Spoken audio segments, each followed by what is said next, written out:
Deco, James Rodriguez, മൈക്കോൺ, റെഡമേൽ Falcao ഇങ്ങനെ നീളുന്നു FC Porto എന്ന പോർച്ചുഗീസ് ഫുട്ബോൾ ക്ലബിനെ പ്രസിദ്ധമാക്കിയ താരനിര.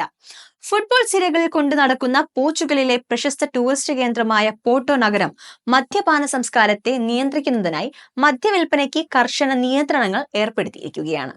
വൈൻ ഉൽപാദനത്തിന് പേര് കേട്ട പോർട്ടോ നഗരത്തിൽ ലഭിക്കുന്ന റെഡ് വൈനും നൈറ്റ് ലൈഫും തേടിയെത്തുന്ന യാത്രികർ അനവധിയാണ്. ആളുകൾ പൊതുസ്ഥലങ്ങളിൽ ഒത്തുകൂടി മദ്യപിക്കുന്ന ബോട്ടലോൺ എന്നറിയപ്പെടുന്ന സ്പാനിഷ് സംസ്കാരത്തിന് പ്രസിദ്ധമാണ് പോർട്ടോയിലെ തെരുവോരങ്ങൾ. ഇത് വ്യാപകമായതോടെയാണ് പുതിയ നടപടി. ഈ പ്രവണത നഗരത്തിന്റെ സുരക്ഷയ്ക്ക് ഭീഷണിയാകുന്നുവെന്ന് മേയർ റൂയി മൊറേര വ്യക്തമാക്കി. ജൂൺ 25 മുതൽ നഗരത്തിലെ കണ്ടെയ്ൻമെന്റ് സോണുകളിലെ സൂപ്പർ മാർക്കറ്റുകൾ, കൺവീനിയൻസ് സ്റ്റോറുകൾ, വൈൻ സെല്ലറുകൾ, സ്വനീർ ഷോപ്പുകൾ എന്നിവിടങ്ങളിൽ രാത്രി 9 മണി മുതൽ രാവിലെ 8 മണി വരെ മദ്യവിൽപ്പന നിരോധിച്ചിരിക്കുകയാണ്.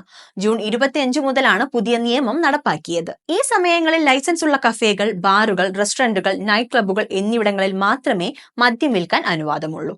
2023 ആരംഭിച്ച മദ്യനിയന്ത്രണ നിയമങ്ങളുടെ ഭേദഗതിയാണ് ഈ പുതിയ മാറ്റം. പോർച്ചുഗലിലെ രണ്ടാമത്തെ വലിയ നഗരമാണ് പോർട്ടോ. നീലയും വെള്ളയും കലർന്ന ടൈലുകളാൽ തീർത്ത പഴയ കെട്ടിടങ്ങൾ പോർട്ടോയുടെ മുഖമുദ്രയാണ്.